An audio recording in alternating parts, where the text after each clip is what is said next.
Hey, my name's Kathleen Selmans. I'm the CEO and co-founder of Amplified Now, and this is the first video in a series of several videos about video marketing that converts. And I wanted to start with why video marketing. The answer might surprise you. It's the easiest and fastest way to create content. In fact, I am building a big, robust post right now, and I'm going to do it in a series of videos. It'll end up being more than 5,000 words, and my guess is it'll take me less than 2 hours to pull together the content for. And so you've heard about making big skyscraper content, where you want to have, we call them pillar posts. So you have this one giant piece of content that will bring in search results and bring in leads and sales. And there's lots of content marketing agencies that just build pillar content. They charge $30,000 for it. If you do it yourself, it can take months, weeks at least. But if you decide to set yourself up for success by creating a video for each section, then it won't take you very long to pull it together. And if you have access to a business partner or someone on your team, what you can do is say, look, I want an ultimate guide to our topic here. And here are the top 5 or 6 pieces of content out there. Can you pull together an outline based on what you found? That way, you're not doing the outlining. You never have to worry about plagiarizing because you're not going to. And it won't even be in your head because someone else on your team said, okay, based on my research, this is the outline you should follow. That's what we've done here. And that's what I want to show you, just exactly how easy it is to pull together a huge, robust piece of content that will convert for you as soon as you put it out there. And it'll take you a lot less time to pull together than you might think. You'll see in this section some statistics on video marketing. What's funny is they're all dated. We have been more glued to our screens in 2020 and 2021 than ever before. What was sort of a peripheral problem became just the norm when people couldn't leave the house. And so all of the video marketing stats that are from before 2020 should be seen as underreported, probably by about 20%. So watch those, and if you're convinced, keep reading or keep watching the next video in this series. Scroll down to the next one. I'll see you over there. Thanks. This is section 2 of the ultimate guide to video marketing that converts. We're going to talk about overall marketing strategy because it's not enough to have a video strategy. You've got to have the full digital marketing experience. And so when I talk about marketing and digital marketing in particular, I'm talking about 2 pieces. I'm talking about the content that you put out there. So that's blog posts, that's videos, that's podcasts, that is emails, that's your social media. Everything that you're putting out is your content strategy. And then everything that you do, once someone reads or watches or engages with you in some way, and you bring them into your world, into your email subscription funnel, any of that stuff, that's the digital marketing part to me. There's a content marketing and then the digital marketing. They're all under the same umbrella. It sounds like a semantic argument, but it shouldn't be, because when you're thinking about marketing in general, what you're trying to do is build yourself a system to get qualified leads into your world. So I always say, if you need sales today, you need a sales strategy. And if you want to set your business up for marketing and sales qualified leads 6, 8, 10 months from now, you need to implement a marketing strategy. You don't need marketing until you do, which is something else I always say, which meaning like when your head's down working on something, you're not thinking about marketing because you're trying to serve the client now. But you need to set up a marketing strategy so that your sales cycle shortens and it becomes easier for people to raise their hands and move themselves along your buyer's journey. And so in these next videos, I'm going to talk about the specifics there. Let's get into lead gen funnel basics. And I try really hard not to use jargon much, and that is that's a whole phrase full of jargon. So when we talk about a sales funnel, what we're talking about is bringing people in from the freely available content and then moving them along the buyer's journey. I prefer to think of it as a linear path than like a funnel because it feels a lot more gentle and inclusive. But basically, what we're trying to do is put out really good content and then give people who see that content out in the wild, wherever they happen to be, an opportunity to engage with us further.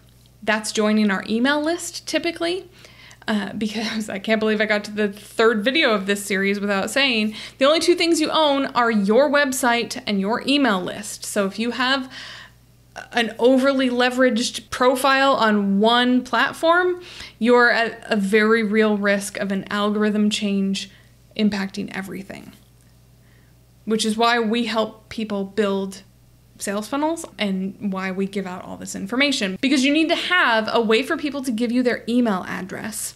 And of course, gone are the days of join our newsletter ever working the way it once did. And you need to have a system set up. And the way that we work and the way that I work is strategically from a endpoint backwards. So when I say that, what I mean is you start with your sales page and you look at it and you make sure that it conveys exactly what you want, and then you work backwards from there.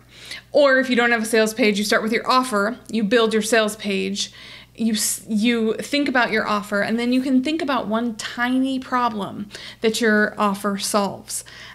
That becomes your lead magnet. So then again, working backwards, you go from sales page to thank you page, which has the download or whatever, the button to engage. And then before that, you have a landing page. If you want to increase the number of leads you're generating, oftentimes it's as simple as creating another opt-in. If it's been a minute since you've created an opt-in, do another one. The ones that we see convert really well still are on-demand webinars, and those can be short. They do not have to be very long, as as they get the point across. The point is to get people to watch it and subscribe to your list, so you don't really have to worry too much about the length. And then quizzes. So if you have some sort of idea for a quiz, those convert really well, and they don't need much of a landing page. It's like, do you want to take this quiz? Click the button, and then that's it.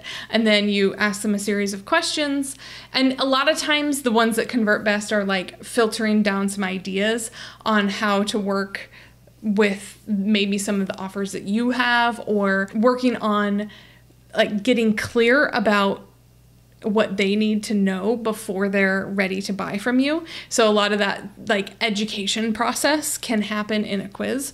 They're really fun. They still convert like bananas. You want to make sure you're not mimicking like BuzzFeed. Even if you have an idea for a quiz like, I don't know, ice cream toppings or something like that, you want to make sure that you're selling ice cream toppings, because otherwise you're just going to fill your email list with people who won't ever buy from you. And so that's what we mean when we say sales funnel. One piece that we're missing from this is a bunch of emails. So you go from downloading the problem, the small problem, the thing you shaved off your offer, and you send emails basically reiterating whatever you told them on your small webinar or in the PDF. Remember that the point of an opt-in is to gather email addresses. The point of the opt-in isn't to make sure people have read or consumed the information. We consume information so differently. So even if you do a small webinar, don't assume people have watched the whole thing, or if they did, don't assume they've absorbed the whole thing, because they haven't. They certainly haven't. So when you're walking somebody through your email follow-up sequence, all you need to do is set them up to understand that you are the authority. I'll be back with the next topic. Welcome back. We're talking about setting goals now. There's a really big difference between content marketing and what we do at Amplified Now, which is content marketing with an eye toward conversion. And the big difference is goals. Now, content can do basically one of three things. There's content that is meant for search engines. Think about the content on a place like Wikipedia or Investopedia, where it's a big content repository that will always outrank just about anybody else. Now, getting organic search traffic is a good and noble goal. It's something that will happen when you think about content that converts anyway, but what you want to do is make sure that everything that you do is run through some sort of SEO tool. There's a whole bunch out there, but you want to optimize your posts for the search engines. To me, search traffic is awesome, and it's a longer term play. The second type of content is content that's meant to be shared. So if you've seen on social media any of those, people born in January are more likely to be friendly.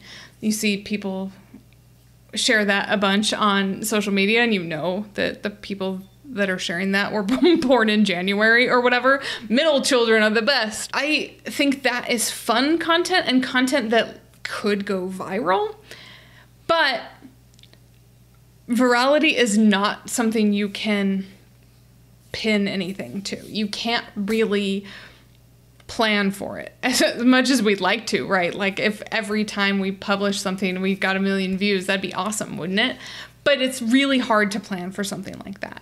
And so the third type of content is the type that we really focus on at Amplified Now, which is the content that helps people move along the buyer's journey. So teaching somebody how to be a good client, teaching them how to take the next step, teaching them why it's important, teaching them why their transformation is necessary, teaching them all the things that you would talk to someone about before your sales process or in your sales process.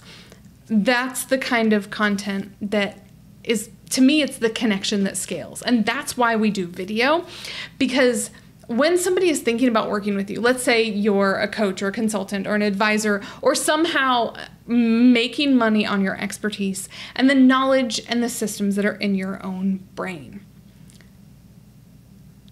Imagine what it's like if somebody can see what it's like to work with you. So if they have what they might consider a stupid question, but it's one you've heard 100 times, if you create content around that question, what you've done then is helped them see what it's like to work with you, to have you answer those questions that they might be embarrassed to ask.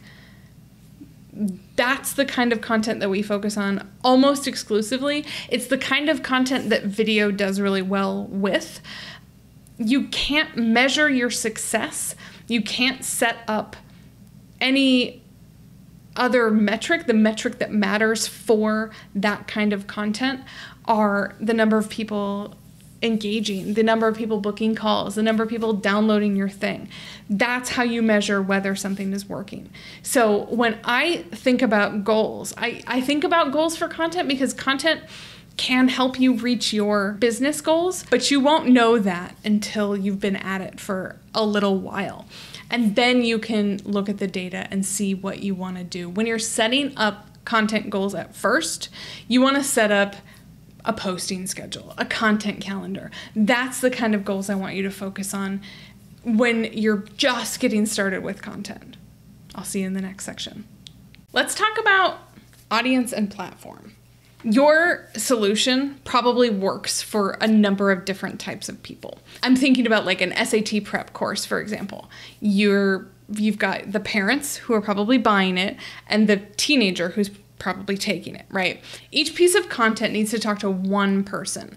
You can't have one piece of content talk to all people. So when you're creating content, make sure you're alternating who the intended audience is so that you don't end up only speaking to one avatar that your organization reaches and then somehow neglect the others. And it's nice to have a good mix because you can have a completely different tone depending on who you are trying to reach.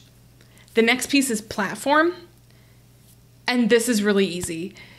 Create it for your blog, create a video for YouTube, and then repurpose it as much as you possibly can. I have seen a lot of people really dive into the micro content angle, and it's really hard to get good at micro content. That's why advertising agencies make a lot of money for 30-second spots.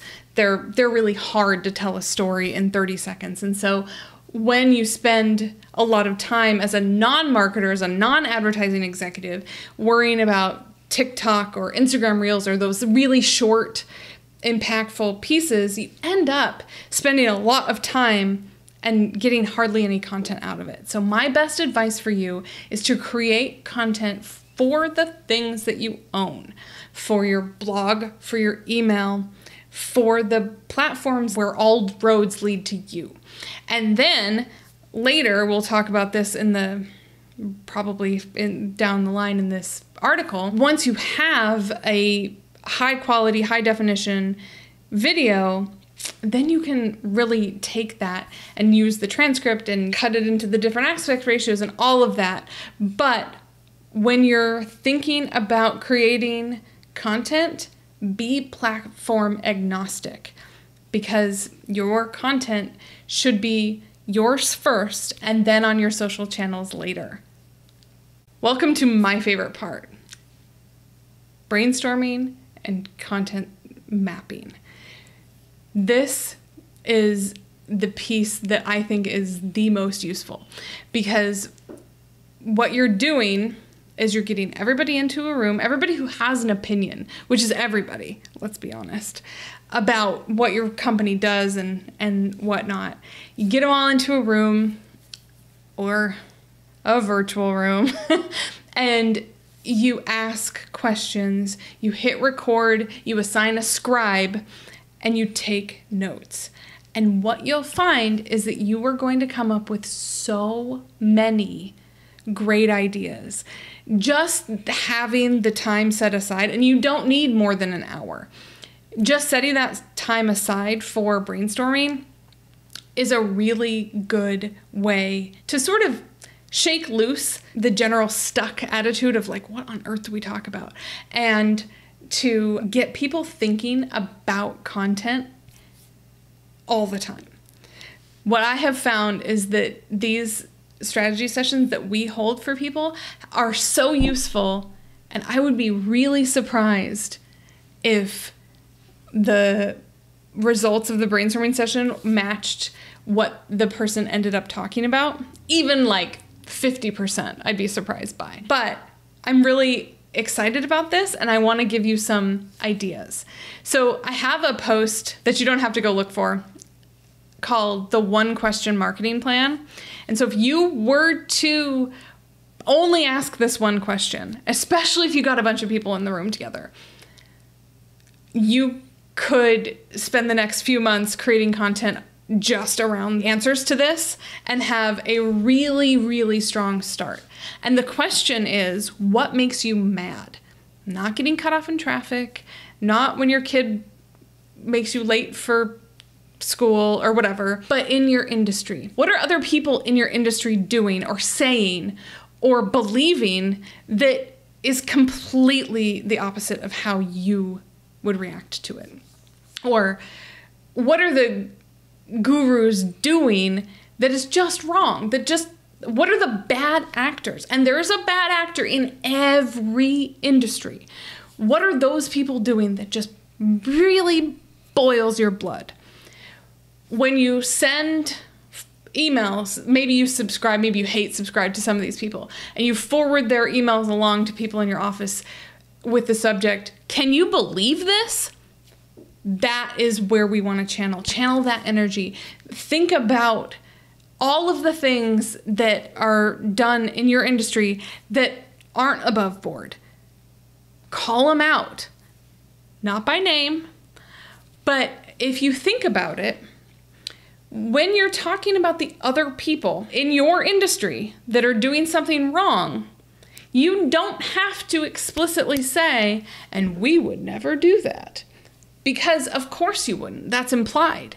But what you can say is like, "Look, we really don't want you to work with the untrustworthy people. Here's what to look for when you're thinking about hiring a XYZ, whatever it is."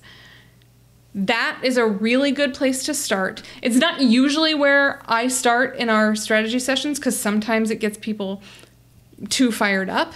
So what I start with is a question about thinking about the last really awesome sales conversation you had. What were the questions that someone asked you that when you answered them, you thought to yourself, "Ooh, nailed it." You know what I'm talking about. What are some questions that you wish people were asking you? What are the things that you believe? What are the steps that someone should take in order to work with you? Now, again, these are some overarching ideas. There's a lot to be said for not having content about here's how 6 ways to work with me. Like nobody cares about that. But when you're brainstorming, it's all fair game. One of the things we also do is competitor research, where we take your competition and we see what they're ranking for. And very often your competition is ranking for something that's not very hard to rank for. They just happen to have one piece of content around it and you don't. That's a really good place to start. Again, we're not ever going to plagiarize. But if they're talking about a keyword, then you can also be talking about a keyword. And when I say keyword, I mean, what are the search terms that you would want someone to type in and land on your answer?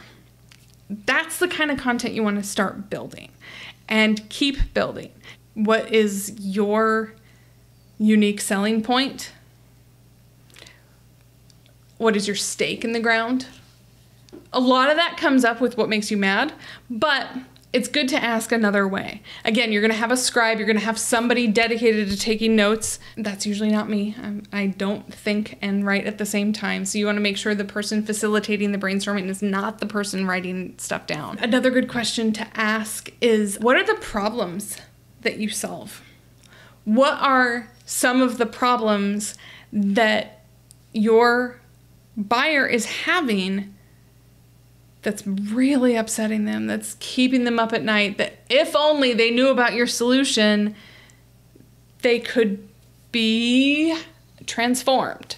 What is your transformation process? If you start there, I promise you, those questions, if you leave enough time to answer them, will fill a full hour and give you months and months and months of content ideas. After you've finished your brainstorming session, you are going to be tired. Brainstorming is exercise. It burns calories. It drains your energy. I tend to like doing brainstorming sessions at the end of someone's day, because if you do it at the beginning of the day, then you're just drained for the rest of the day, no matter when you do it. So you might as well do it when you're already tired. Also, brainstorming is good when you're already tired because your inner critic, the one inside that's like, that's not a good idea. Everybody's already done that. That person's already tired as well. But after you've finished your brainstorming,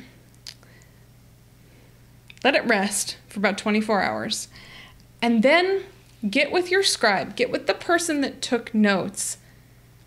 Watch the session again. I hope you recorded it. See if your scribe missed anything. And then start organizing your content into themes. Typically, they will just come naturally. Probably 4, maybe 5 different themes will start reoccurring, and you'll start seeing patterns with the topics that you create. And that's awesome. It's really cool because you didn't have to think about it the other way around. If you had said, we were talking about these 4 pillars, it would be a lot harder to get to the point where you're ready. You know what I mean? It's structured still, but it's really a lot more natural.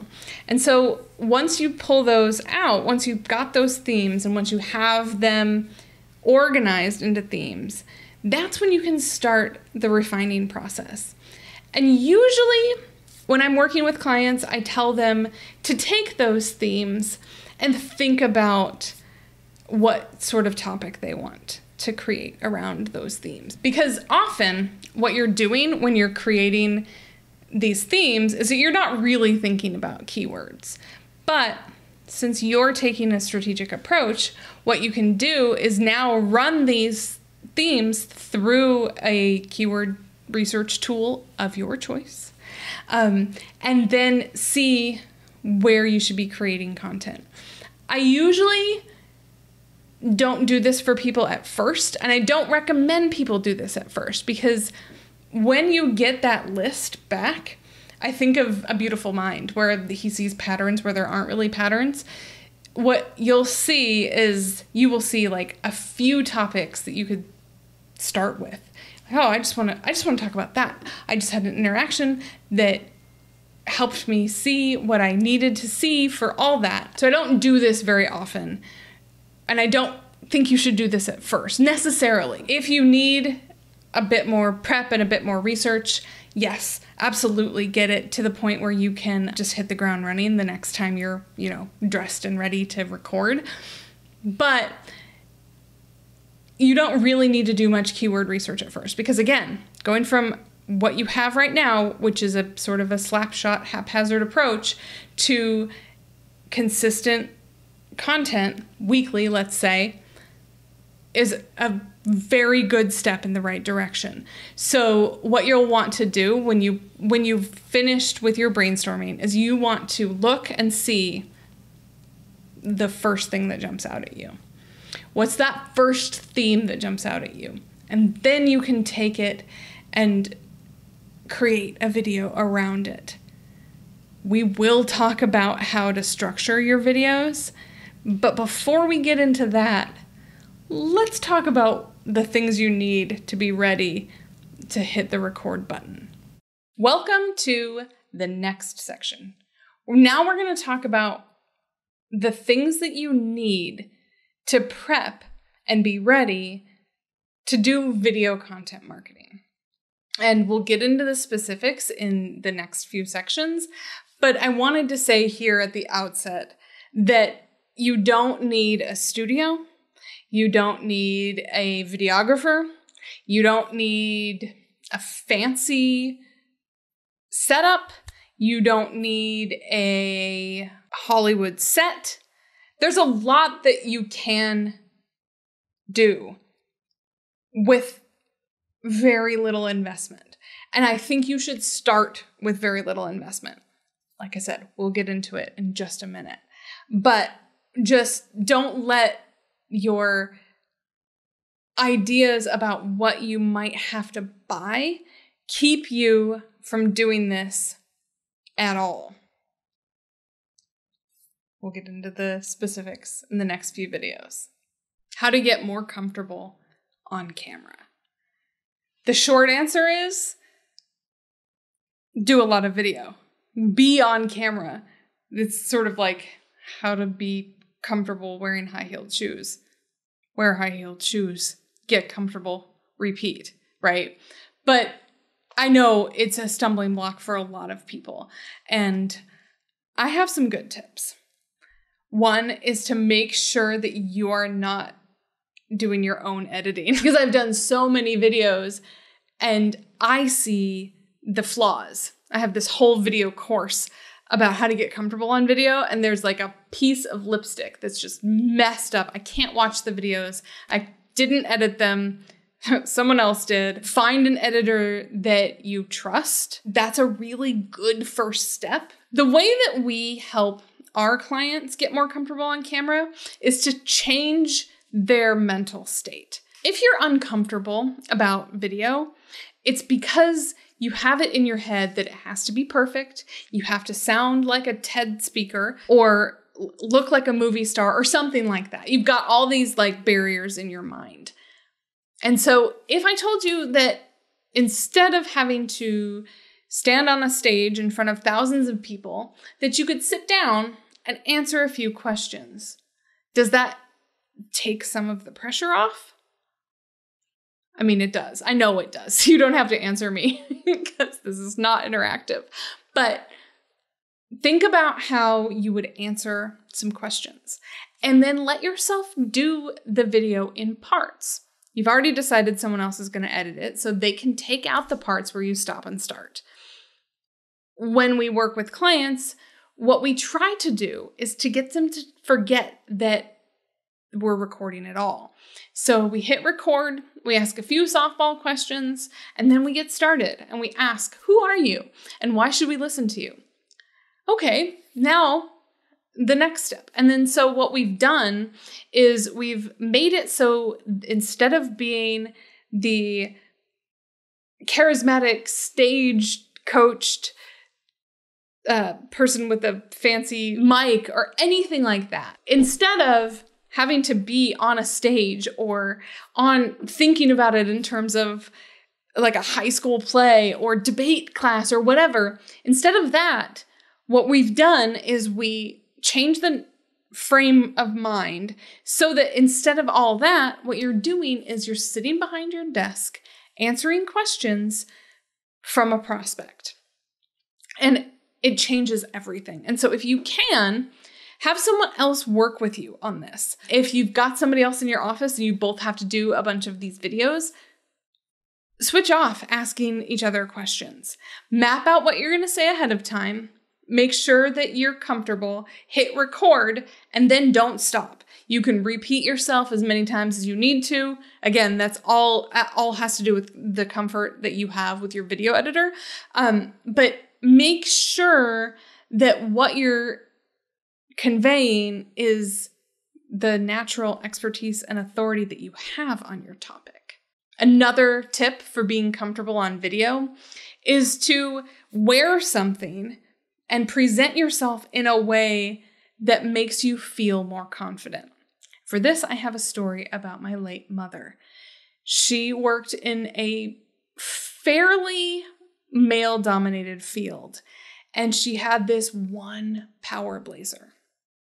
And she would only wear it when she absolutely needed to, when she was negotiating for something, when she was fighting for something. It was a superhero cape of sorts. It was it was the 80s, so it was a flame red blazer with giant shoulder pads. And I could tell as a kid watching her get ready what days were really important to her. If you have a talisman like that, if you have a pair of shoes or a piece of jewelry or a shirt or whatever, that when you put it on makes you feel more confident and more comfortable, by all means, wear that. Because when you are comfortable, when you feel like you're the put together professional that you are, it tells your brain that this is real work, right? One of my friends is a stylist, and she advises people to wear real shoes, even working from home, even working remotely, because it makes you feel like you're at work. And so if you put on a work outfit and you do work videos, you will see a bigger improvement in your comfort on camera, simply because what you're doing is reenacting what you would look like when you're trying to impress someone on Zoom. So those are my tips. The biggest one, though, is to just practice. Burn through a bunch of film. getting comfortable on camera. Only hit record once. Trust your editor, trust the editing process, and we'll be back with the next piece. Let's talk about the tools that you need to get started with video marketing. I mentioned this in an earlier video, but I know that a lot of people let this get in the way. And I am guessing you could get away with very little money spent on your setup. I want to talk about the different pieces. There's lighting, there's camera, there's audio, and there's software. So let's start with lighting. If you have access to natural light, that is great. If you do not, you can get a ring light. They cost around $30. The whole list of the tools that we recommend is at amplifiednow.com/tools. But I have right now a ton of lights on me. I have 4 spotlights, an overhead light, and this light back here, which actually isn't a light that shines on me, but is important for the background. Just to give you an idea, I also have a window to my right that brings in a lot of natural light. There is really no upward limit of lighting. You want to have the right temperature. So by the right temperature, I mean make sure it all matches. So before I had some that was blue and some that was yellow, and that doesn't work. You need to have all the same temperature lighting, but most lights are adjustable for that. And if you only want one light, make sure it's a ring light and make sure it's close to your face. And for you glasses wearers, make sure you're not wearing your glasses because usually you can see the reflection in your glasses. If you get close enough to it, that also solves the problem. But in general, make sure that you don't have a big shadow behind you.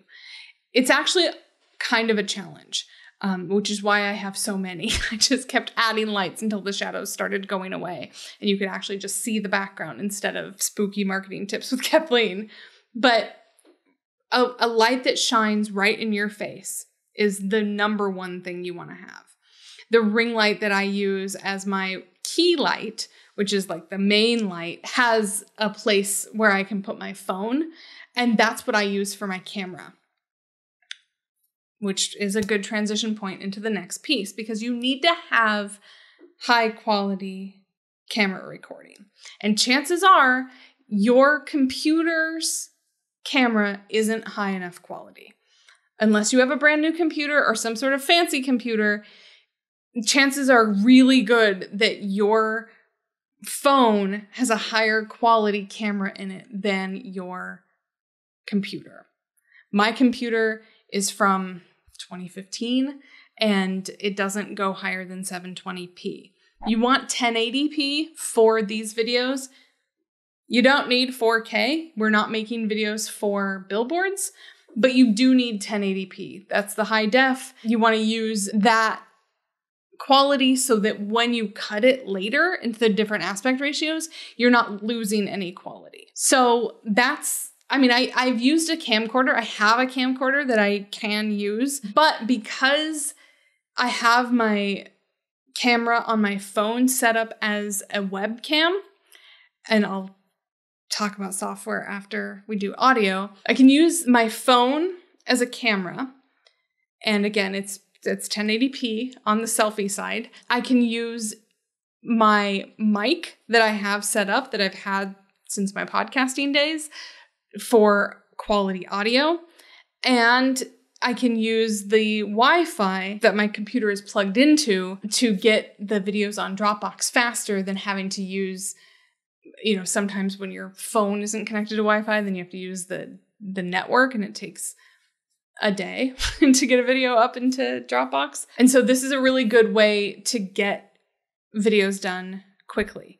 It's nice because if you set yourself up like this, then you're using your phone's camera in your video conferencing which I don't know about you, but I do a lot of that in any given day. So it's nice to have like a nice camera set up because then it's already there. So that if I have time and I think of a piece of content and my house is quiet, then what I can do is I can just get that content out the door without like a whole setup. My camcorder needs a stand and all of that stuff. And so what I've been doing for the last like 15 videos has been a really cool approach. And so I want to talk about software before I talk about audio, because if you already have a mic, which a lot of people do, because you've already hit the limits of the quality of audio that your computer can give, and you've gotten feedback maybe from people that you have video conferences with, like, gosh, you really need a mic. So you get a mic, you've already gotten a mic. The tool that I'm using to use my phone as a webcam is Camo, C-A-M-O. It's from a company called Reincubate, and it's an app that's free unless you want 1080, so I bought it. But you set it up so that you can look into your phone and you can record on any recording device you have.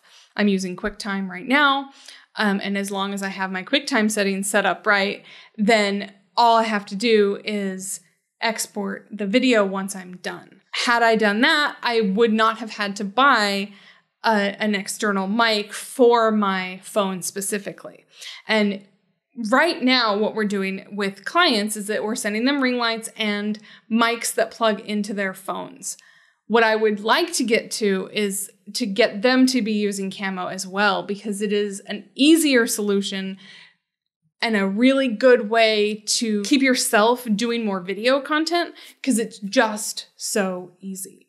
But if you don't want to do that, if you don't want to set it up that way, that's fine. Make sure you get a mic for your sound that plugs into your phone. What we're sending people right now are lapel mics so that you can clip it right here and set your audio up so that it's picking up crisp and clear sound. And then that's kind of all you need. With that software, if you don't have a video phone, if you haven't updated your phone in a long time, you may want to just invest in one of those like Logitech webcams that again does the same sort of thing, where you can just set it up with the software and record with it, and it's easy. One of our clients does that on his own. And those are all high quality as well. We're getting into an era where all of the recording devices are in HD, and that's awesome for our content purposes. And so make sure that you have the tools that will help you create a frictionless content creation process. Because what I want for you is for content to be so easy for you to produce that you have the opposite problem. Like, oh my gosh, what am I going to do with all this content? That is a good problem to have. Back with more later. You need to add an intro and an outro to each of your videos so that you can bring your videos up to the level of professionalism and authority that you want to convey. And that is actually a lot easier than you might think it is. When I first looked into it, I was looking at Fiverr and seeing how people could do different intros and outros for me, or stingers, I guess they call them in the movie industry. But when I started looking into it, I realized I could just do this in a keynote presentation or a PowerPoint presentation. It's just audio, usually like a 10-second piece of stock audio. We use Stock Unlimited for ours. And it's text, and you can animate the text if you want. But that's really it. Maybe a logo. And it's really easy to get them done. And in fact, we'll show you in the next couple of videos how to build a PowerPoint or a keynote stinger.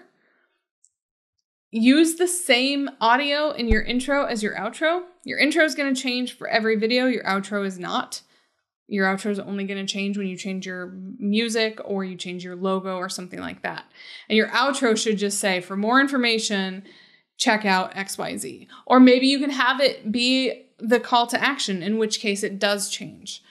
But typically we have our clients say the call to action. If you want to learn more, book a call at this URL, whatever. And then the outro stinger comes and has the logo and the bit of audio. So in these next 2 videos, I'll show you exactly how to make them. Producing a video for content marketing, once you have all the other things lined up, your tools, your gear, your brainstorming sheet, sort of happens automatically. We'll get into the finer points of each part of the production process in these next few videos. But just know that if you lay the foundation and have done all the steps up until this point, the only thing left for you to do is stand up and show your expertise. One of the first questions you might ask once you've decided to start doing video content marketing yourself is whether or not you need a script. As much as I would like to just say no and hope that you trust me and move on, I'll explain a little bit more. Unless you are a trained actor, when you read a script on camera, it looks and sounds like you are reading a script. You sound wooden, you sound nervous, you seem anxious. You are not putting your best self out there. Now, if you are a trained actor, ignore everything I've just said. Do whatever works best for you. But you are typically an expert, an authority, a leader in your field, someone whose thoughts about your industry should be recorded for the common good. Channel that idea, channel that thinking, that thought process. And yes, you're going to want to map out ideas of what you're going to say, but not to the point where you want to look at your notes or you want to read a teleprompter. What you're trying to do with these videos is to speak and stand in your authority for about 5, maybe 10 minutes. You don't need a script. What you want is to shoot from the hip and show your prospects and your clients that you know your stuff.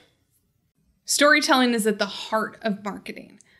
Every good piece of content has a story in it. And so every piece of content you put out there needs to tell a story. What you're doing when you anchor every point you want to make in story is you're doing a couple of things. The first is you're allowing someone to imagine themselves as that person. You paint a picture. This person is 55.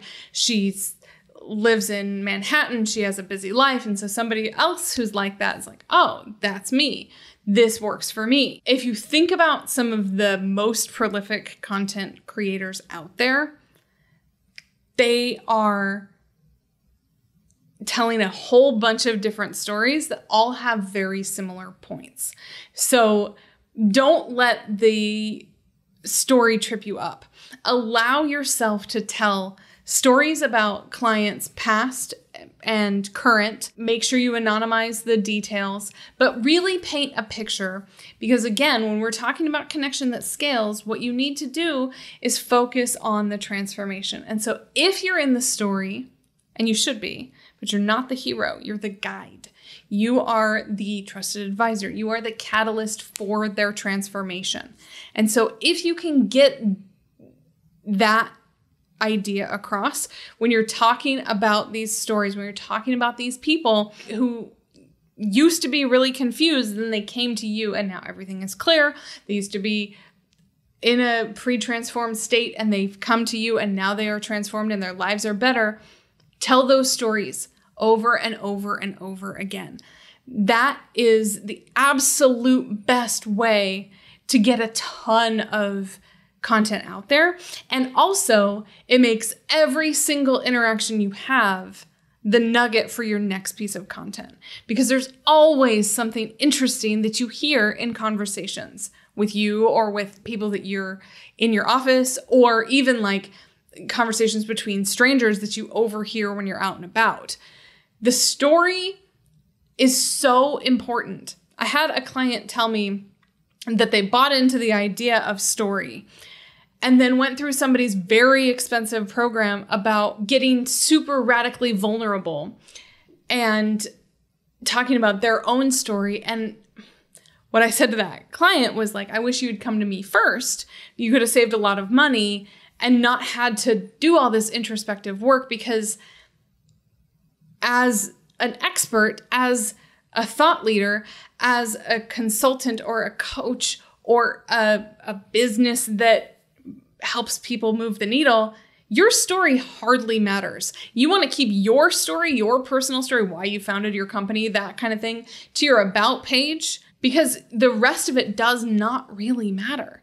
What matters, what truly, truly matters, is getting your next potential client to imagine themselves working with you. If they can see someone else who is like them transformed, then they're so much more likely to become a client. That's what you need to think about when you think about stories. After you've told your story, what you want to make sure you do is tell your viewer the main takeaways. What are your main points? You might have one, you might have three. If you have two, it feels like an unclosed loop. And if you have more than three, that's really hard to remember when you hit record at the first place. So what is the one thing that you want somebody to take away? What is your main point? Or what are your three main points? And you'll know that from the brainstorming session, from the strategy session, from the title, the keyword that you're trying to build content around. And so you tell your viewer to connect to the story you just told. And, if you see yourself in that situation, here are the three things I want you to do. And you just tell them. That's the part where you could outsource it to a ghostwriter. You could, but you shouldn't, because you can tell those three main points as well or better than anybody you would hire. And I would say it's like the very skeleton of the piece of content in general, because the story at the beginning and the call to action, which we're going to get to in a minute, are the things that make it real. But your three main points or your one main point, that's the thing that's going to make it similar to a lot of other content out there. So that's why we start with story, because you want to tell a story of someone who's worked with you. But then you want the takeaways. So you tell that story and then you make explicit the takeaways. You're not telling your stuff in parables. You make it very explicit. And then you lead to the call to action. And actually, we'll just go right into the call to action here, because the calls to action are typically book a call or download a thing. Now, if you don't have any opt-ins, which we talked about at the beginning, but if you don't have any opt-ins or you haven't done a new opt-in in a long time, don't let your lack of opt-ins stop you from doing video content. You're not going to get a ton of conversions from a video to a book a call, but you'll get some, and it'll get the wheels moving. I don't want your lack of a PDF or an on-demand webinar or a quiz to keep you from creating content in the first place. Because again, it's a two-lane approach. Basically, you have a car in this lane driving the content, you have a car in this lane with the digital strategy behind it, and you can always add to the video, well, you can always add to the content, but you can always add an opt-in later. And so when you're starting out and you don't have an opt-in, what you want to do is just send people to a free consultation. And so you go story, main points, and then if you want to learn more, we've got a 15-minute call here at thisurl.com/call or whatever your thing is. When you tell someone your call to action at the end, what you're doing is spelling out for them exactly the action you want them to take. And you'll see on a lot of different platforms that are not platform agnostic, they'll say, click the subscribe button, click the like button. You don't want any of that. You're not dealing in subscribes or likes. You are dealing in customers. So book a call. Make sure that you're connecting your main point to your call to action every single time. Because if you don't tell somebody what you want them to do at the end of the video, they're not going to do anything. Now, if you tell somebody to do something and they don't do it, that's okay too. That's on them. But you telling someone exactly the steps you want them to take will ensure that more people do that than if you don't tell them to do anything in the first place. Strategy is my favorite part of this, but my second favorite part of it is repurposing. It's the follow through. In tennis, we were told that the important thing isn't when the ball and the racket connect. The important thing is what you do with your arm after the ball has left the racket. That has everything to do with what the ball does, whether it hits the net, whether it goes over the line, whether it is in, whether it's out, and it helps you set up for the next move. Think about repurposing as the follow through. So once you have your video, you've got it all edited, you've transcribed it so that you could put the captions on it. Now what? Well, you can put it on all your different channels. You can cut it into micro content, the 15, 30, and 60-second clips for TikTok and Instagram Reels that are so popular right now that can get you a lot of attention to your account, that can have younger algorithms that will allow you to reach a wider audience with that same content. Even if you're not on TikTok yet, all it takes is this quick little edit to push it out there. You've already recorded it. Why not do the follow through? Why not continue swinging your racket? So those are like amazing ways to repurpose your content, but we take it a step further. And in the next couple of videos, I'm going to show you how. The first powerful way to repurpose your content is to take the transcript and turn it into a blog post. I believe that even if you don't want to use your video as part of your finished product at all, this still will save you time.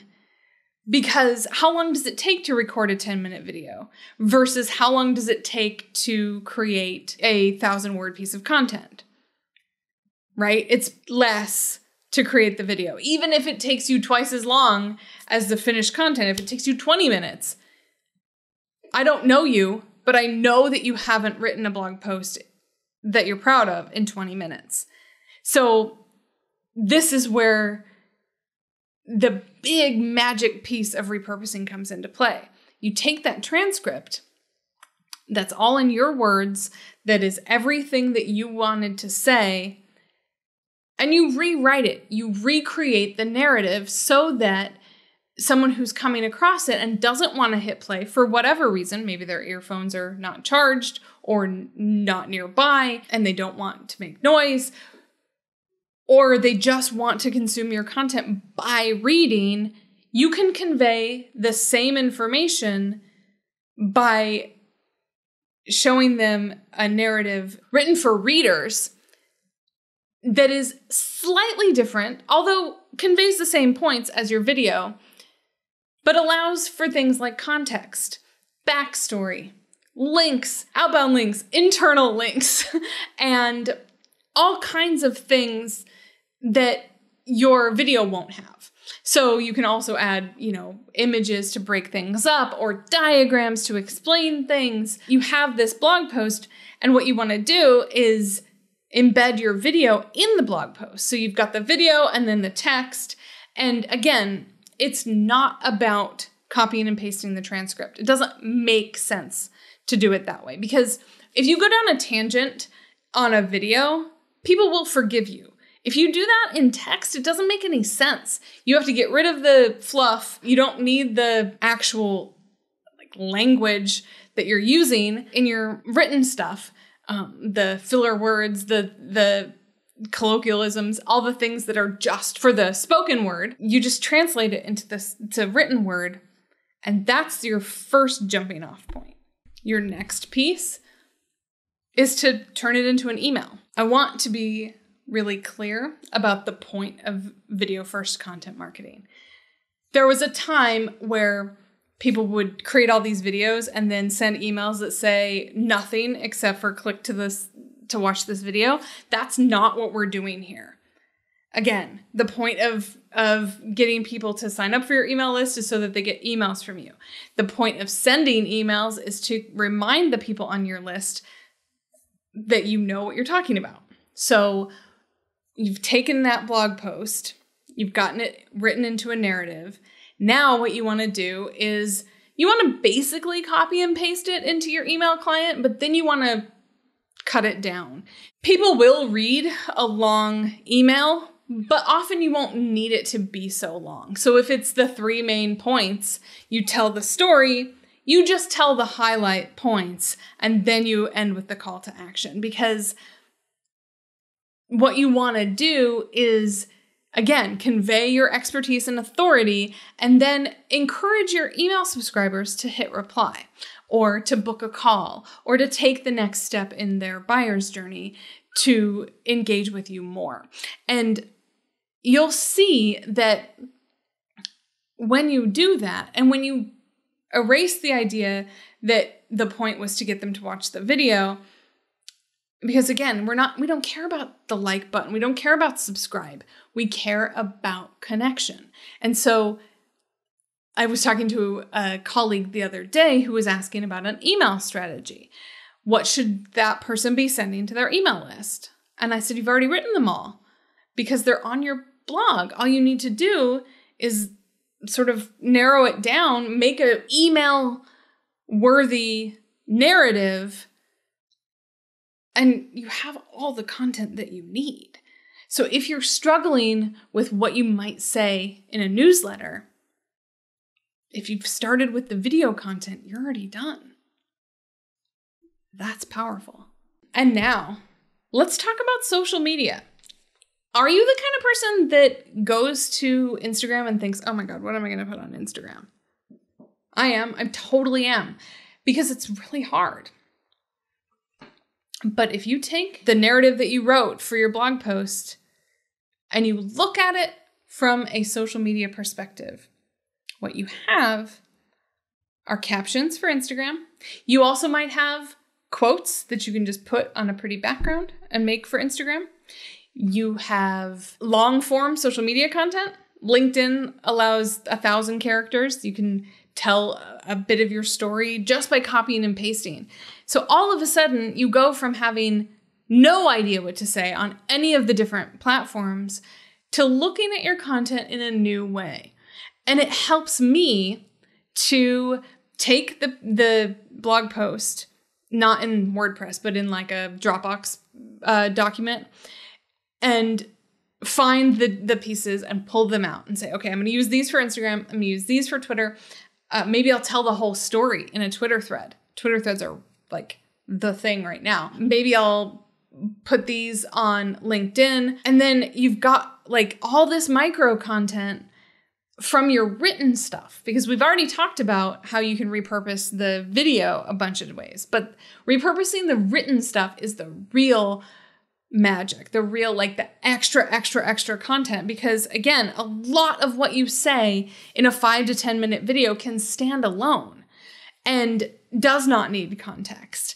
And not every piece of content you put out onto social media needs a call to action either. A lot of what you're doing on social media is building authority, getting people who are following you to understand that you know a thing or two about a thing or two. That's really the point. Making friends is another point of social media, but that's neither here nor there. Because then what you can do is take that video and you all of a sudden now have 6 months of content across your different channels. So all you have to do is schedule it. And then once you have your content scheduled, then you can go in on your social media and act like a regular human, because newsflash, you are one. And anything that you do natively does not have to be promotional. So you don't have to get onto Instagram and think, oh my God, what am I going to do now? Because you already have something there. So then if you see your dog doing something funny and you think, well, I don't know if I should do this because it's not branded. And then you look and the last 20 posts you've done on Instagram were branded, then you take a picture of that dog, make a funny caption, use your hashtags. Like it really, if you set it up this way, it sort of frees you from the prison of someone telling you, yeah, you need to post 400 times per minute on this channel or you'll never get anywhere, or whatever. That's what it sounds like, no matter what advice people are giving you. So when you take it from your video, you don't have to even hire it out. You don't have to worry about whether you have a cohesive message, because you do. And that, if you can just do that, you will be light years ahead of everyone else.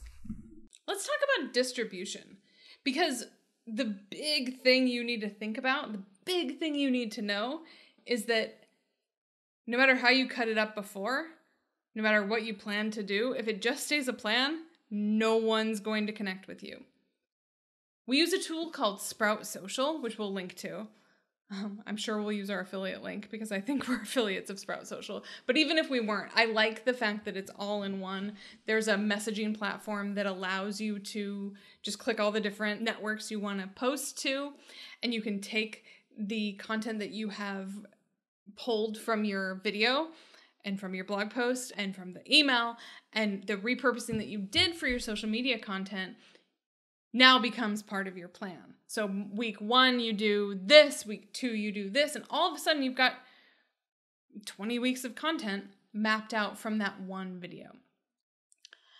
And once you get that distribution out there, once you set up a system to do it, you can outsource that to an assistant level person, specialist type person, who can then implement this strategy that you have set up. And with Sprout Social, you can set up the number of times you're posting in any given day. And so then you can basically just load up your content in a tool like Sprout Social.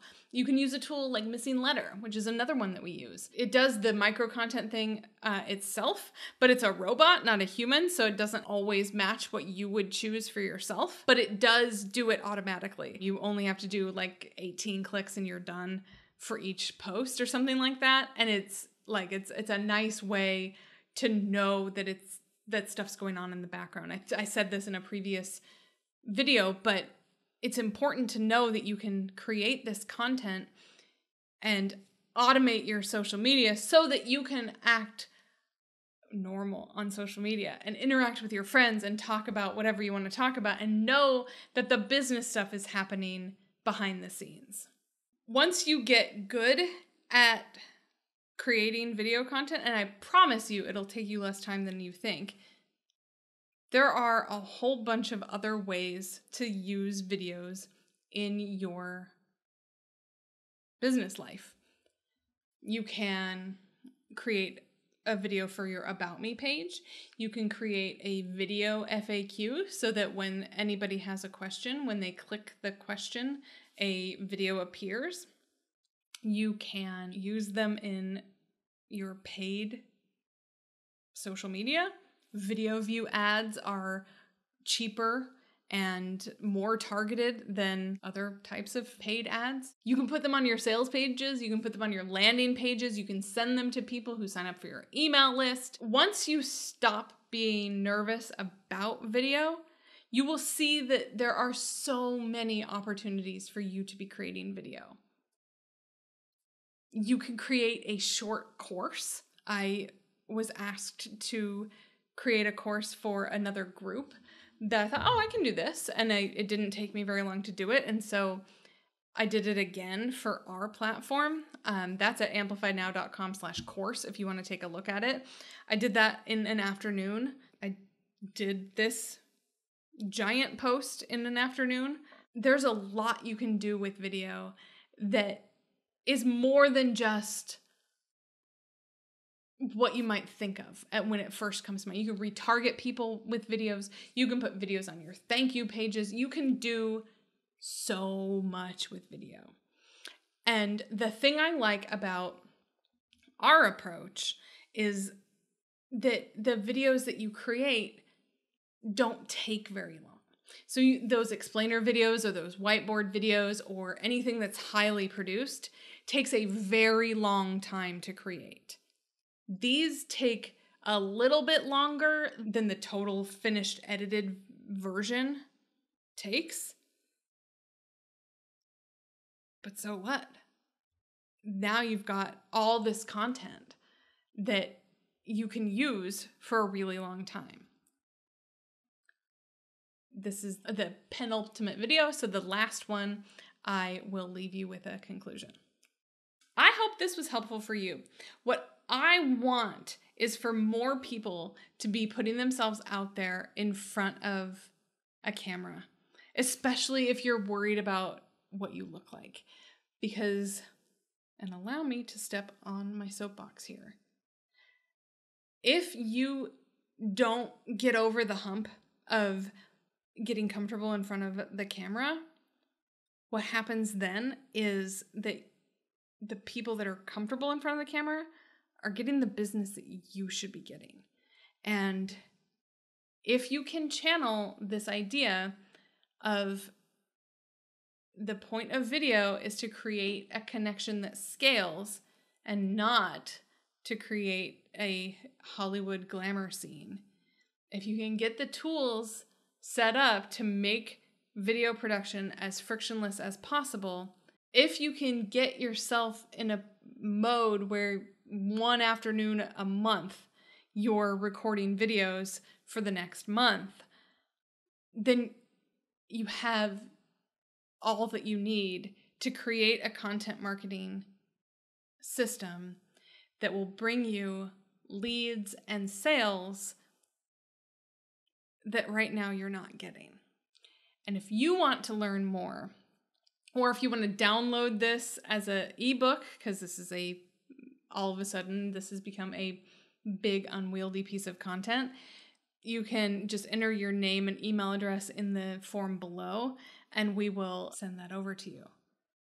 If you want to book a call, I'll send you information about that. Just download this as a PDF so that you can have it to reference at another time.